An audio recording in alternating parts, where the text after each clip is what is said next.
이 사진을 보시면은 이 사람 눈에는 사실 이 중간 부분이 비어있지 않고 일종의 젤리 같은 부분이 이 안을 가득 채우고 있는데 이제 그거를 유리체라고 부릅니다. 이 유리체는 일종의 끈적끈적한 젤리 덩어리로 되어 있어요. 근데 그 덩어리는 눈에 군데군데 부착이 되어 있는 구조로 되어 있습니다. 근데 사람이 나이가 약 60세쯤 되게 되면은 이 젤리들이 이제 뒤에부터 좀 녹기 시작하면서 물로 바뀌면서 앞으로 조금씩 이동하게 되는 후유리체 박리라고 하는 이제 현상이 생기게 되는데, 이제 이런 증상들이 이제 이후에 얘기하게 될 여러 가지 질환들의 원인이 될 수 있다고 알려져 있어요. 이 망막 점막은 망막의 앞전자를 써서 망막 앞에 막이 있다. 실제로 한글로는 이제 망막 앞막이라고 표현하기도 합니다. 그래서 망막의 앞쪽에 이제 얇은 막이 끼면서 생기는 증상을 말을 하게 돼요.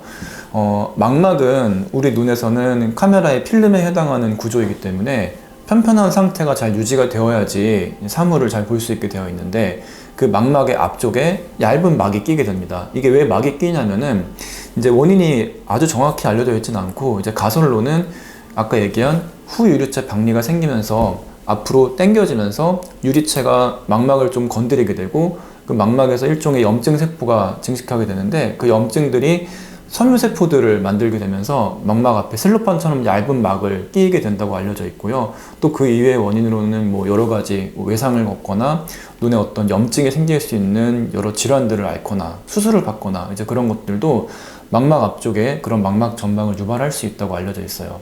망막 점막이 생기게 되면은 망막의 모양이 변하게 됩니다.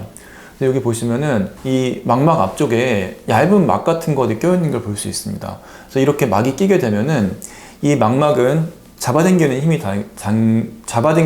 생기게 되고, 그 힘이 생김으로 인해서 망막의 앞쪽이 위로 당겨지게 되면서 이 망막이 구겨지게 되는 이런 증상이 생길 수 있게 되는데, 우리가 카메라로 생각을 해보면은 카메라의 필름이 구겨지는 거랑 같은 증상이 생기는 거라고 보시면 됩니다.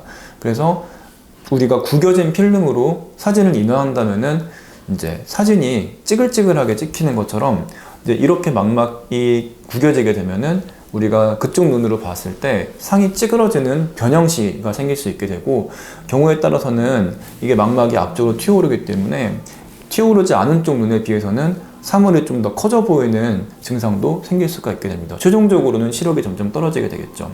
그래서 이런 것들은 결국은 어떤 약물이나 뭐 안약 같은 걸로 해결될 수 있는 부분이 아니기 때문에 이 앞쪽에 있는 얇은 막을 제거해야 되는 수술이 필요하게 되는데, 이제 그것들을 우리가 유리체 절제술이라는 수술을 통해서 진행하게 됩니다.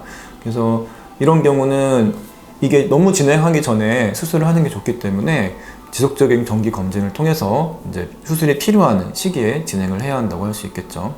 유리체 절제술은 사실은 예전에는 되게 큰 수술이었고, 눈에 일종의 내시경을 하는 겁니다. 안구에 3개의 구멍을 뚫어서 망막 뒤쪽으로 접근을 하게 되는 이제 그런 수술을 생각하시면 되는데, 사실 예전에는 수술이 좀 어렵고 이제 여러 가지 합병증이 생길 수 있어서 수술 자체를 좀 가급적 미루는 경향이 있었는데, 최근에는 기술도 많이 좋아지고 또 어떤 장비들도 많이 좋아지고 하면서 어느 정도 안전한 수술로 이제 인식되고 있기 때문에 너무 늦어지기 전에 수술을 진행하는 걸로 요새는 트렌드가 좀 바뀌고 있습니다. 원래는 예전에는 전신 마취를 하는 경우는 입원을 많이 했었는데, 요즘에는 수술 시간도 많이 짧아졌고 상대적으로 몸에 무리가 덜 가기 때문에, 물론 전신 컨디션에 따라서 입원이 필요한 경우도 있겠지만 대부분은 당일날 끝나는 수술을 생각하시면 되겠습니다.